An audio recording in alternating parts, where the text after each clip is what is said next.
tomboy aesthetic and stripping that away and leaving her kind of bare. So that's what I took away from her, like her character in the movie, you know, like where she's running a fucking boutique shop and like is very kind of like, you know, she lets her mother-in-law just talk shit to her and doesn't do anything. Hun, that's just Hispanic mothers. That has nothing to do with it. That's just how we're built.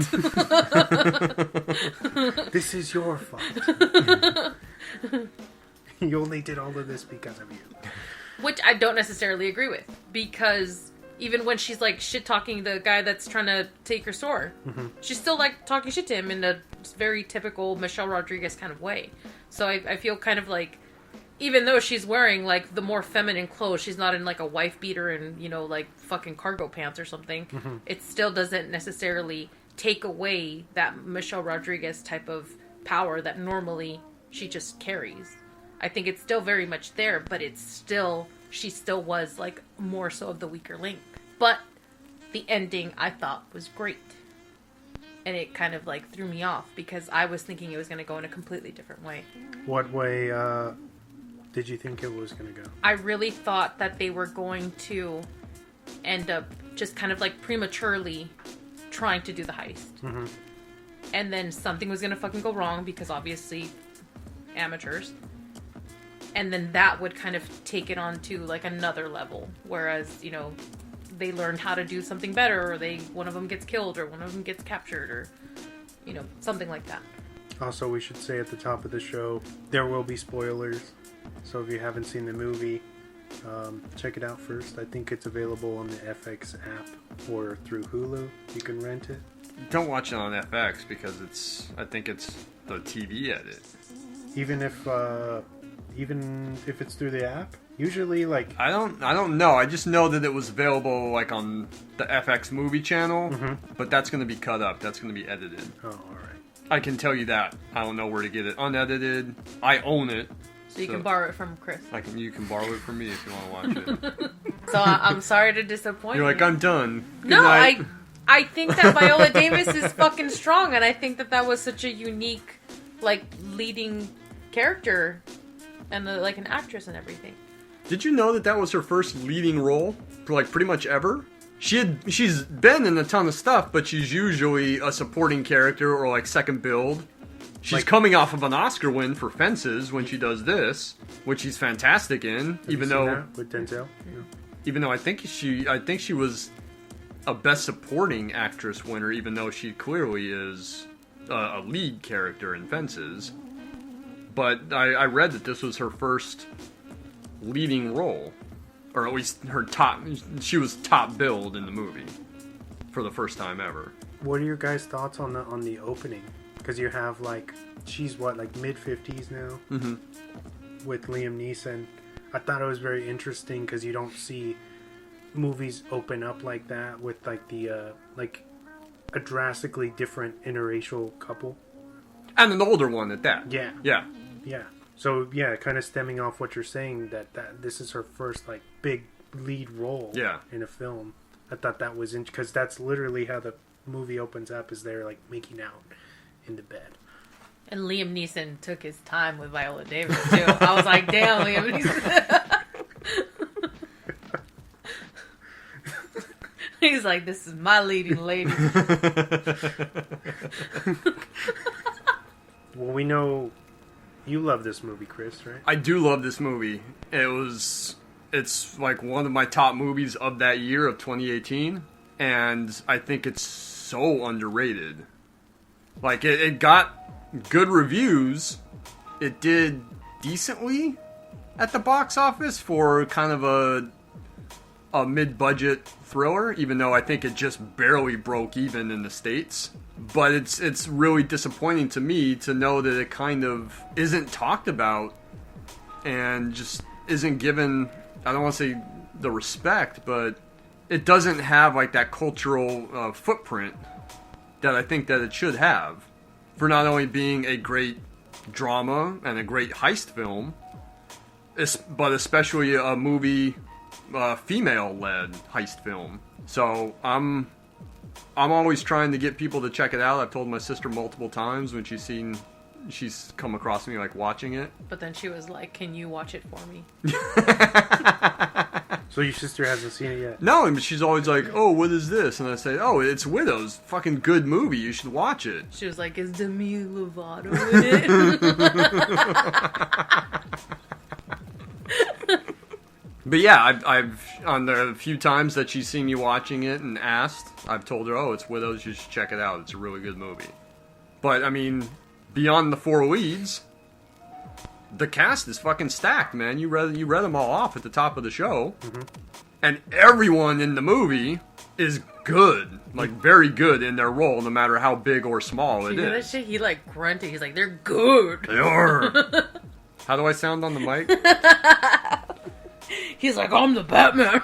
I'm like, hey, you should watch Widows. It's a good movie.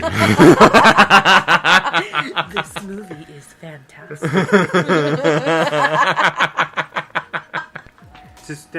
To kind of stem off of what you were saying about the characters, let's talk about, because it's a very character-driven film, let's talk about the characters and some of the stronger ones and people who stood out to us. Colin Farrell is great as a guy who's running for alderman, because his father holds that position currently, but his father is retiring and he's running to take over that position.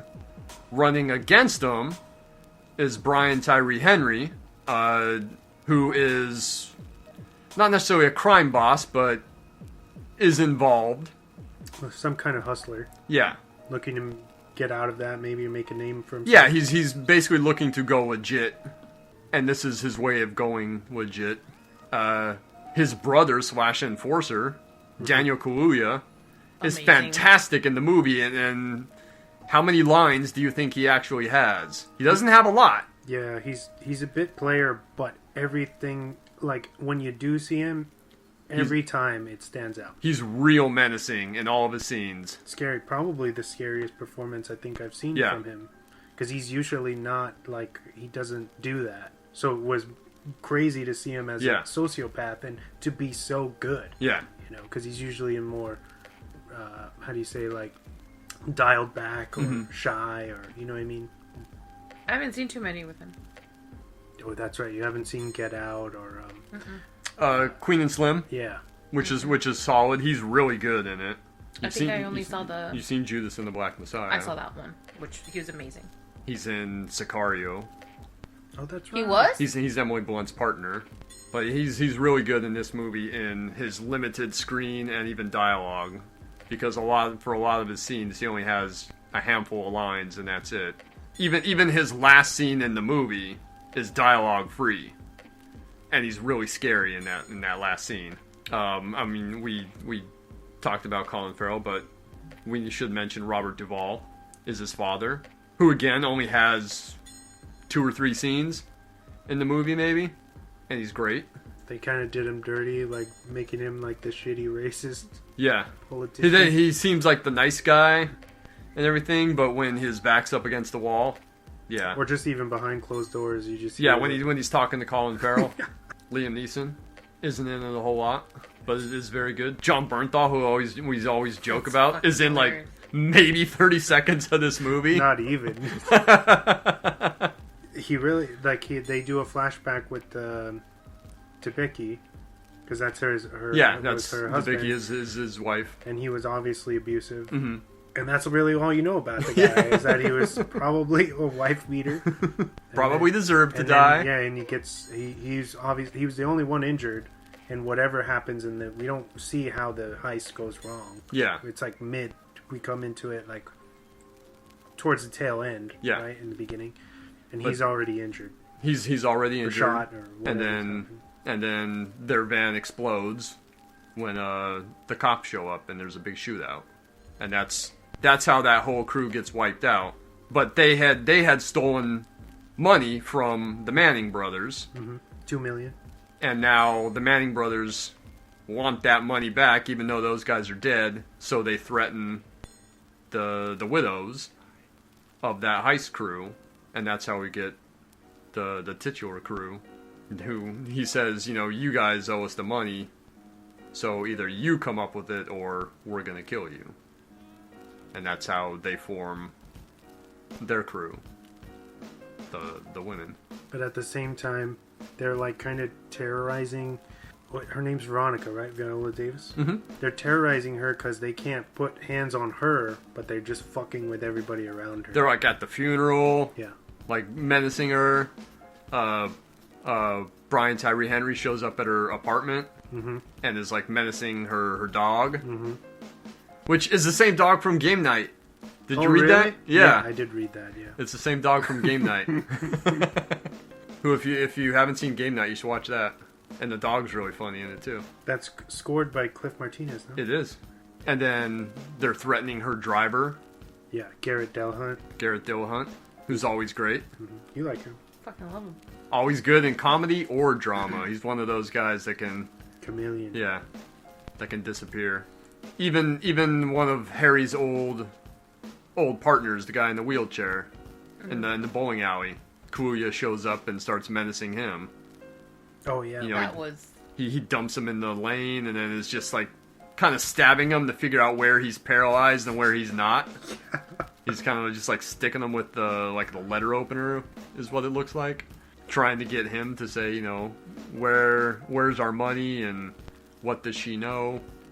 And then he gives it away that she has a special notebook with all the plans from like past heists to the new ones. Harry kept all of his heist ideas in a notebook, and that's a notebook that Veronica has possession of, and they either want that or they want their money.